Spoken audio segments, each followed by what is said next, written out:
Hello guys, and welcome to another episode of Is It Worth It, the series where I share my review and my opinion on different video games I've experienced. Today's video is about a classic France mascot, and of course, this is Asterix, and more specifically, Asterix Obelix XXL3, the Crystal Menhir. Before reviewing the game, let me say this. I was personally a huge fan of Asterix when I was very young, since I was collecting the comic books, watched the old cartoons and movies, and played 2 of the games. I was excited for the game, seeing how it also had multiplayer implanted, and so I bought it when it was on sale. Asterix Obelix XXL3 The Crystal Menhir is an action beat-em-up game based on the popular French series Asterix and Obelix. The game was developed by a new studio called the Osome Studio, which was formed in 2013, released their first title in 2015, and then released 2 Asterix and Obelix games. Their most recent job is the 2021 title Smurfs and the Lost Village, which will soon have its own review here. The game was published by 2 French publishers, Microids and Anuman. The game was released in October 2019. Before proceeding with the story, it is important to answer one simple question. Since this is the XXL3, do you have to play the other 2? The answer is no. The game does not expect you to know any of the prior entries, however, the game does pretend that the players are at least aware of the relationship between the 2 Gauls and Caesar, and the world around them under the Roman Empire. Other than that, other references to past titles are referred to in dialogues like, "Oh, we meet again, Gauls," or "Oh, I see you changed your haircut since the last time we met," and small stuff like that. Other than this small interaction, the game proceeds from zero, as if the player is reading or watching a new tale of the 2 heroes. With that being said, let's continue with the review. Spoilers for the first, cutscene of the game. The game begins in a normal sunny day in the village of the Gauls. Asterix rushes to the heroes and explains how the Romans attacked him in the forest and stole his bag containing all the Gauls' mails. The heroes decide to help him and they retrieve Asterix's bag back. With that being achieved, the heroes are rewarded with the letter for Getafix or Panoramics depending on where you read the comics from. The letter was sent by Avina, Getafix's old friend who was in danger. Getafix suggests that the heroes should use the power of the Snafelhegel Yokugokul, yeah I know I butchered the name but come on, which is a sacred rock, which is the only thing that can pinpoint Avina's location, but it's also a very powerful rock that can control various of elements. Getafix provides the heroes with the rock, in which they refer to as the Crystal Menhir, and tells them to embark on the quest to collect the missing shards, place them back on the rock, and save Avina. The heroes save economic crisis from his Roman troubles, and then, as a thank you, he offers them 4 free trips with his boat. Thus, their adventure begins. The story is short yet effective since the plot sets the stage for the heroes to travel in 5 different areas and collect the crystal shards. Asterix and Obelix can be enjoyed in both single player and local co-op. There is no online multiplayer though. The players share the same screen, however the camera will focus mainly on player 1, aka Asterix. The game is an action-adventure beat-em-up, which means that the player can constantly hit enemies in a satisfying way. The enemy variety consists of only of the Roman Empire. The more the heroes venture around, the more enemies become available. The Roman Empire minions begin with normal spears holders and archers, but eventually gain more allies with shields, heavy hitters, and Romans with red who are able to stun the heroes. In terms of enemy, the variety is good and bring their own difficulty to the player. However, their models and animations are literally the same with the exception of the coloring being red and their usual greens. Romans with a trumpet are not able to hit the Gauls, but instead, blowing their trumpet will allow nearby Romans to come to their aid and even summon new enemies from the Roman camps. The camps themselves simply summon more Romans to the field as long as the trumpet was blown or someone of the Gauls is attacking the tent. If a tent goes down, then no more Romans will be spawned despite the warning signal. The Romans with the shield can block any attack as long as they are facing their opponents. As long as they are holding their shields, they can only be targeted from the back, but the moment the Gauls remove the shield, by uppercutting them or using the Snafelgafel's abilities, they can easily be punched like a normal enemy.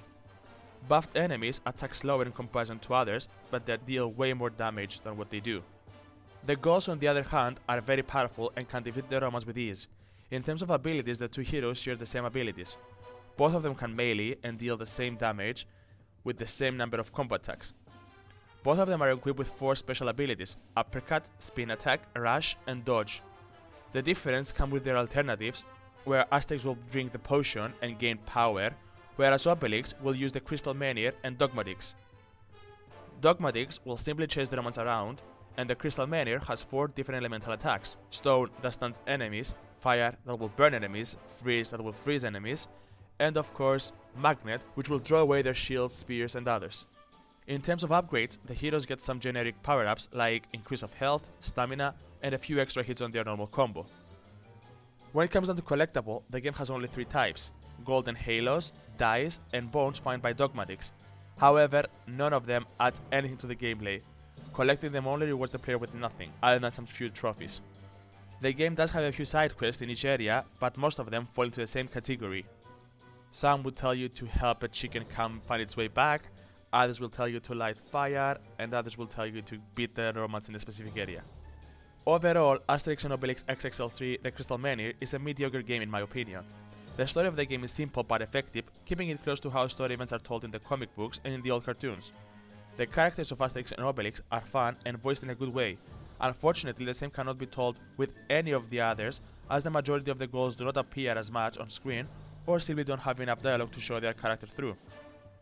The plot is simple to follow and enough to allow the heroes to venture around. The gameplay is simply okay for a single player, but unfair for co-op, as Asterix remains the same from mission 1 all the way to the last mission, whereas Obelix gain a new ability with every single country that the two visit. Not to mention, the two heroes are simply reskins of the other when it comes down to the abilities, so yet again, Asterix being in the game does nothing different from Obelix. They have the same abilities, and the only thing different for Asterix is the potion, which cannot be found as often in the game, and when it does not last as long, which I guess is because it's OP, but come on, let me have fun with Asterix, you know? The upgrades that the heroes can obtain changes nothing to the heroes, which is simply not rewarding whatsoever. The amount of collectibles found in the game is really good for the game, however collecting them does not offer anything like another cutscene or something else, other than just a few trophies, so there's no really reason for me to go out of my way to collect them. You know, I don't get any skins, I don't get nothing, so why would I do that? It is also worth mentioning how Dogmatic's bone mechanic does not work very well. Furthermore, it is also worth mentioning that there is little to none cutscene that escort the story mode. The combat of the game is mediocre, as certain enemies can constantly loop the player in a stunned place, where the spears and arrows constantly stun the heroes and they cannot do anything. Running out of stamina, which happens a lot, prevents the heroes from using their abilities, and when dealing with shields enemies, it takes away the fun. I finished the game in hard mode and I don't think it was that hard, but it didn't feel as satisfying as it should have been. Not because the difficulty was killing me or anything, because I'm pretty sure the game was extremely easy, it's just that it felt like, what am I doing here, you know? If one of the players goes down, the other will simply have to run away in a loop so that he won't get hit in order for the other hero's death countdown to come to 0 for him to come back to life. So if one player dies, the other will simply have to run. Fighting them is not an option because all the spear guys will instantly stun you, and the moment you get stunned by one, the others will constantly stun you. So the best option is to run in a loop. To be fair though, the game does have some solutions, such as using Obelix Menhir to remove items and shields, but it's just not that good. Because by the time Obelix charges the Menhir, he'll be stunned. In my humble opinion, I do believe that this game was 100% built to be a single experience than a co-op. Seeing how the two heroes are completely unbalanced, and how one player will get everything while the other does not, I do believe it was a single player game. I hope you guys enjoyed the video. If you did, please leave a like and subscribe. Tell me in the comments below what are your thoughts on the game and whether or not you agree with me. Furthermore, if you wish to know more information about the game, do check out my website for deeper details. Till then, I'll see you all in the next one.